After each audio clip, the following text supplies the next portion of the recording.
We have a follow-up to the story that came out last week. The Georgia state, they had suffered a massive hack into their voting system. Their entire network had been hacked into, and they noticed this, of course, in November because the hack was so intense.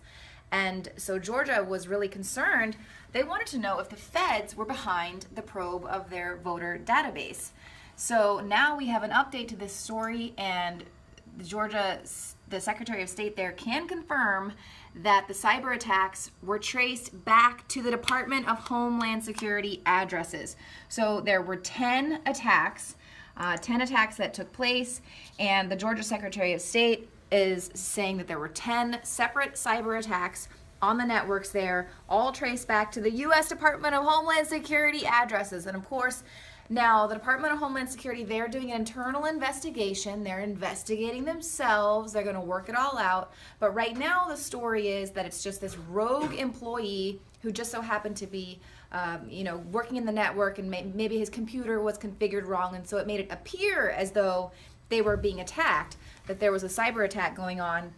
But their story keeps changing. They keep saying, oh, he was in Corpus Christi. Then they're saying, he's in another state.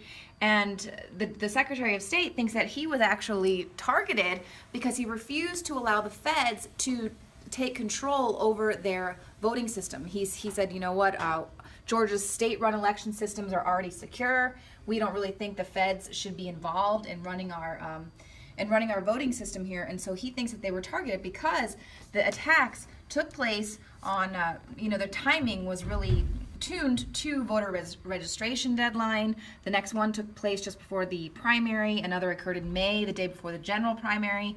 2 more took place in November, the day before, and the day of the presidential election.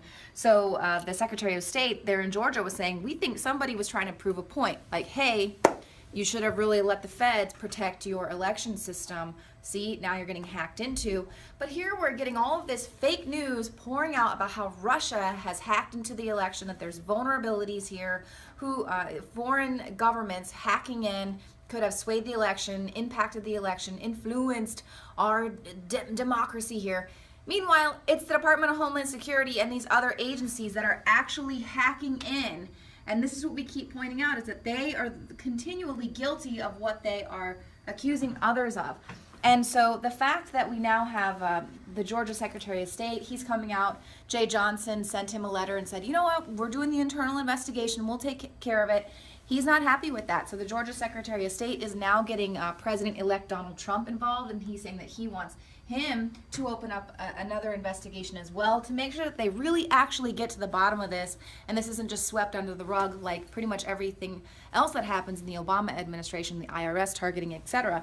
So the fact that Kemp is talking about the DHS possibly targeting his state to prove a point kind of reminds me of this other story that came out where we have the ex-CIA chief Leon Panetta basically telling Donald Trump that if he doesn't get those daily intelligence briefings from these agencies that may or may not be giving him proper information, he might be at risk of a terrorist attack if he doesn't follow through with those agency briefings and listen to the intel that he's being fed from these agencies that may or may not have an agenda, for people who are in control there of the war machine, the military-industrial complex. So all of this is getting very complicated, and talk about a coup, we can see there's some massive stuff going on within the government. They're attacking their own.